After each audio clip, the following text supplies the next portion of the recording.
అయ్యి మండట్టింది మండట్టింది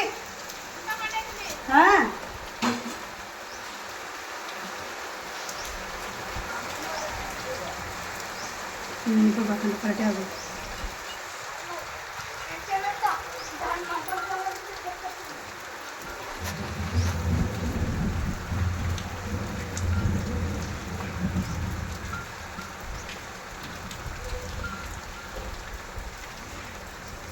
ತಾಂಬಳೆ ಗಂಗೆ ಚೆಟ್ಟು ಪಾಯ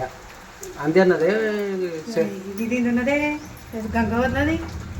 ಈ ಸಣ್ಣಪ್ಪ ಜಿರ್ಗೆ